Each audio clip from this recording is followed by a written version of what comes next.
Hey, what's going on, guys? Bflattened here with a brand new video today. Today we're going to be working on a brand new build for Moze called PotaMoze.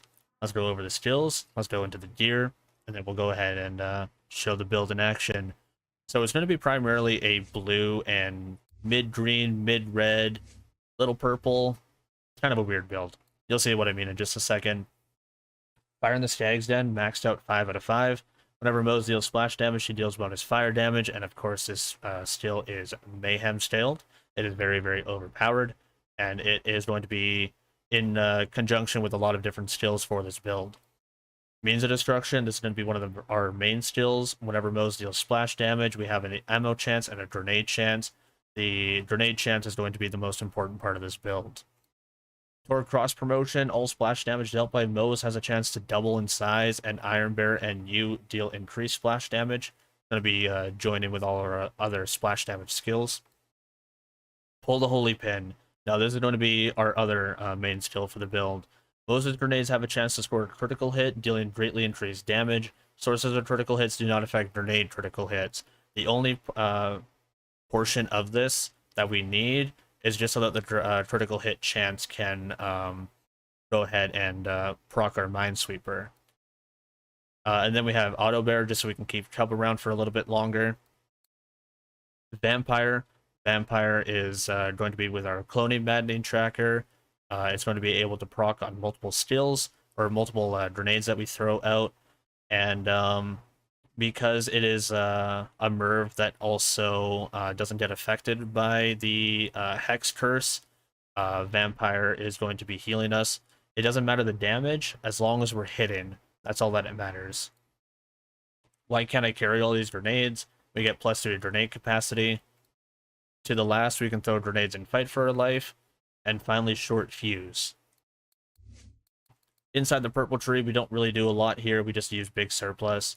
Whenever our action skill is cooling down, we do bonus fire damage. It is Mayhem scaled as well, just to note. Docket Bear, just so we can get some 20% Cub damage. Cloud of Lead, so that we do bonus fire damage.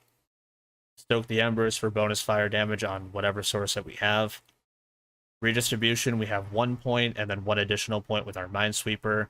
After Moze scores a crit, you regen ammo and HP. This is going to be nice for into whatever Vampire can't do. Scorching RPMs, Moze gains increased fire rate and critical hit damage.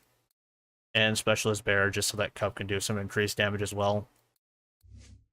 Finally, in the red tree, we have Armored Infantry. We get max damage reduction, which is going to be helpful for our shield.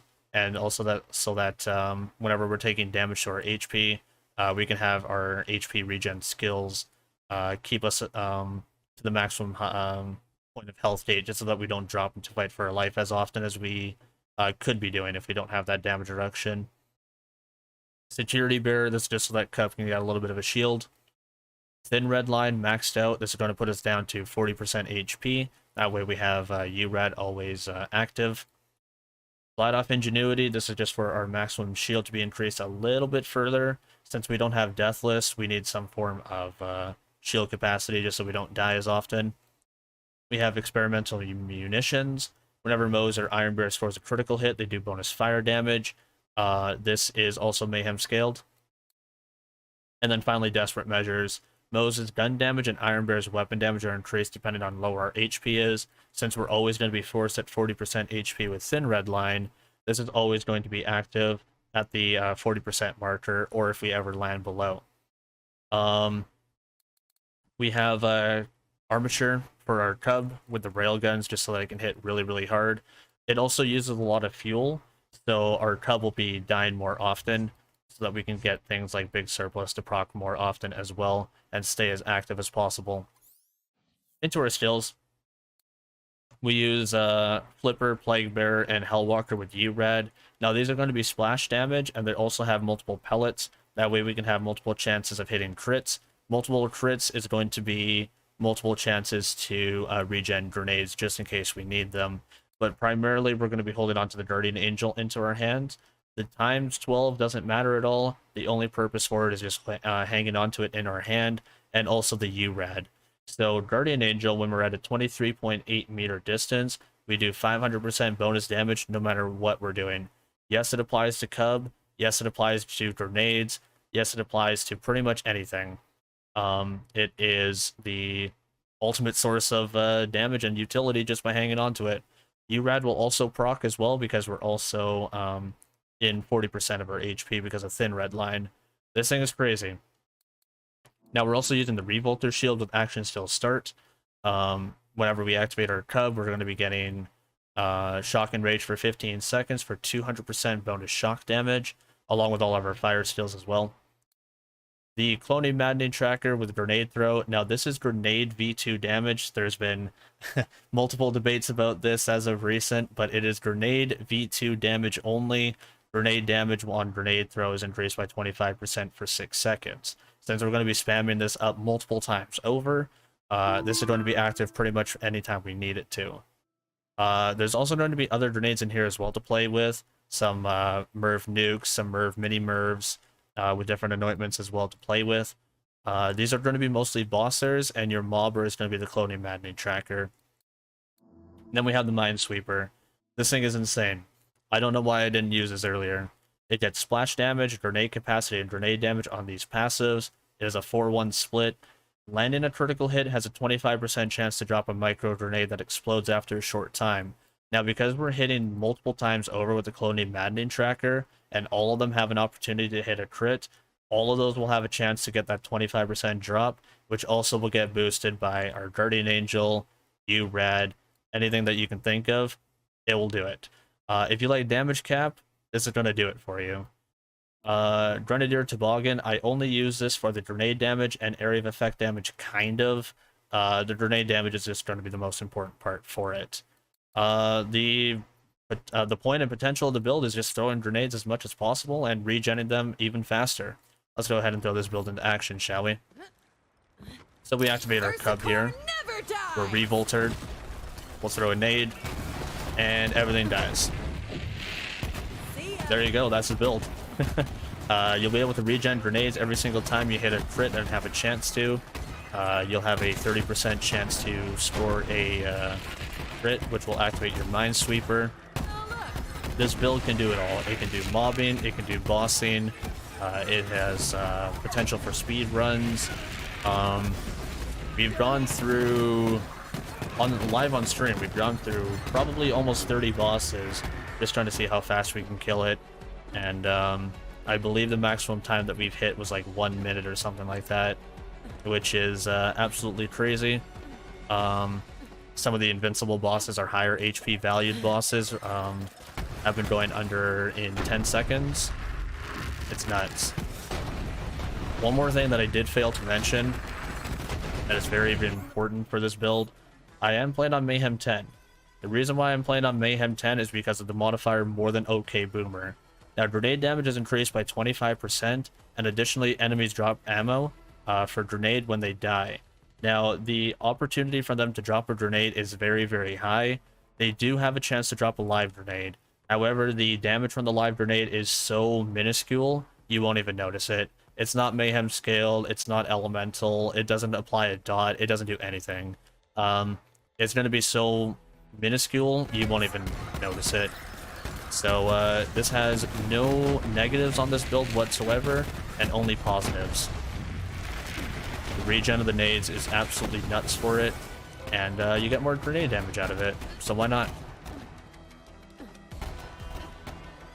Now, once we clear through this area, we're going to be able to storm all the way through to front with ease, just to show you what it can do on a boss. If you haven't seen the intro is probably going to display a couple of speed kills, and the damage cap potential for this is all RNG based, because it is a 6% chance to regen a grenade and a 30% chance to hit a crit. There is a lot of RNG elements in this. However, it is going to be very consistent, and the RNG is only going to be able to increase it exponentially. I believe it was calculated by SnowSpawn, which is where I got the original idea for the build. And I believe he said there was a 600% chance for at least one of them to hit the Minesweeper crit, which Means that if you all have good RNG on most of those, you'll be hitting for a lot of damage. Being able to have it chain too, the more chains that you can get off on it, the more damage that it's just going to be applying to the Minesweeper. Alright, let's go ahead and ignore those nerds. We have big, or no, sorry, our cup is active still. I thought we had big surplus here. Let's just throw a couple nades at our maximum distance, and Trant is gone. Cool. So now I'm going to go ahead and try a different grenade here, because I was using the mobbing grenade. The Mini Merv heart grenade for the clusterfuck is going to be... it's hard to explain. It's better if I just show you.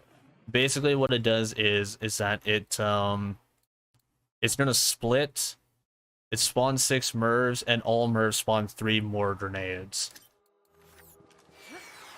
I'll show you exactly what it does.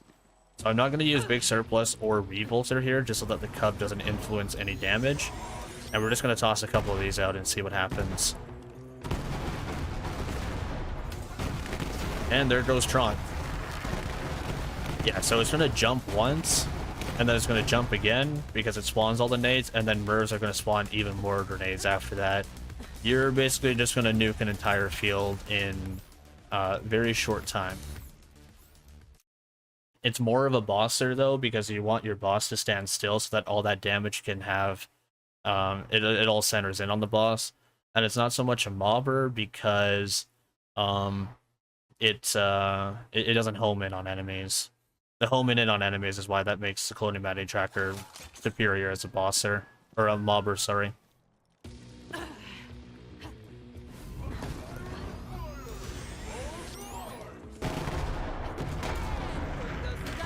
And that's what we call a god chain.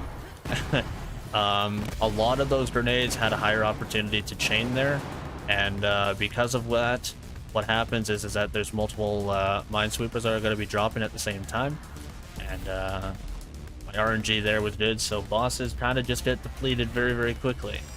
Quite nice. Other than that, I don't think there's anything else I really need to cover on the build. The build itself is going to be in Discord if you want to download it for yourself. Feel free to take it. There's a lot of extra stuff in here to play with if you'd like. The nades that we went over earlier, a couple of different class mods if you want to play with those. A couple different artifacts in here, a couple different flippers if you want to play with those. Company mans if you want to play with those as well. Different element plague bearers. Feel free to grab this build and download it. Other than that, my name is Bflattened, guys, and I'm signing on out of here. Take care, all. Laters.